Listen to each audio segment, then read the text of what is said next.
మంత్రి మల్లారెడ్డిపై మల్కాజ్గిరి ఎమ్మెల్యే మైనంపల్లి హనుమంతరావు తీవ్ర ఆరోపణలు గుప్పించారు. డబ్బుతో వచ్చి ఎంపీ అయ్యాడని 100 కోట్లు పెట్టి మంత్రి అయ్యాడన్నారు. ఆయన కాలేజీలు మొత్తం చెరువులోనే ఉన్నాయని, మల్లారెడ్డి ఓ పెద్ద అవినీతిపరుడు అని ఆరోపించారు. చామకూర మల్లారెడ్డి ఇంగిత జ్ఞానం లేకుండా గల్లీ లీడర్గా తిరుగుతున్నాడని అన్నారు.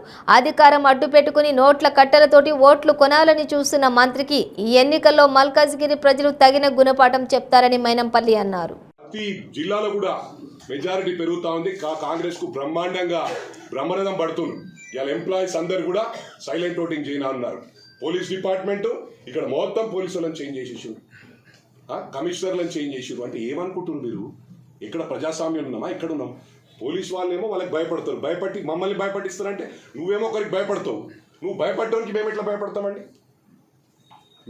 మిగతా డిపార్ట్మెంట్ వాళ్ళు చెప్తున్నారు వీళ్ళ అరాచకం ఎక్కువైపోయింది. పోలీస్ వాళ్ళే చెప్తున్నారు ఈసారి మేము ఒవ్వరం కూడా బీఆర్ఎస్కు ఓటేసే పరిస్థితి లేదు. స్టూడెంట్స్ ఎవరు, ఎన్నిసార్లు లీక్ అయిన పేపర్ లీక్ తెలియదు, చూడలేదా మనం? ఇవన్నీ మాట్లాడుకుంటూ పోతే ఇలా పథకాలని చీటింగ్. ఇప్పుడు 4.5 లక్షలు ఓన్లీ గ్రేటర్ హైదరాబాద్లో అప్లై చేశారండి. 4.5 అప్లై చేస్తే 1000 ఇండ్లు ఇచ్చిండ్రు ఒక కాన్స్టిట్యున్సీకి. అందులో కూడా మా బిల్డింగ్లు ఉన్న వాళ్ళకు, డూప్లెక్స్ ఉన్న వాళ్ళకు ఇండ్లు ఇచ్చిండ్రు. అంటే ఎంత ఇచ్చిండ్రు? దాదాపు 24,000 ఇండ్లు ఇచ్చిండ్రు. అంటే మిగతా 4,30,000 మంది ఏం పాపం చేసిండ్రు?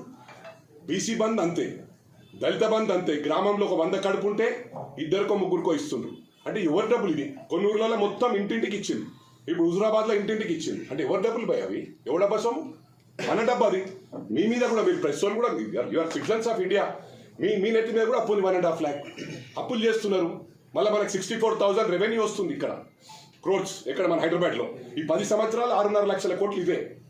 6.5 లక్షల అప్పు, 13 లక్షల కోట్లు. ఇక్కడ పోతున్నాయి డబ్బులు. ఏం చేస్తున్నారు? హైదరాబాద్ భూములను అమ్మేస్తున్నారు. ఆర్టీసీని విలీనం చేసి ఆర్టీసీ భూములను అమ్మే ప్రోగ్రాం పెట్టారు. ఆర్టీసీ ఎంప్లాయీస్ కూడా ప్రమాణం చేసి చెప్తున్నా నమ్మే పరిస్థితి లేదు. వీళ్ళు ఎన్ని స్కీములు పెట్టినా ఒక్క స్కీమ్ కూడా ప్రాపర్గా ఇంప్లిమెంట్ చేస్తలేదు. ఎక్కడ ఇంప్లిమెంట్ చేస్తున్నారు? ఒక్క స్కీమ్ అన్నా అది మీకు తెలియదా? మీ మీడియా వాళ్ళకు ఖమ్మంలో ఇస్తారు, ఒక జాల మొత్తం మీడియా వాళ్ళకి ఇస్తారు. ఇక్కడ ఎందుకు ఇస్తలే? పాపం చేసిరా? ఎవరి పైసలు అవి? ప్రజల డబ్బు. ఇలా పోలీస్ డిపార్ట్మెంట్ కానీ ఏ డిపార్ట్మెంట్ కానీ ప్రజల డబ్బే.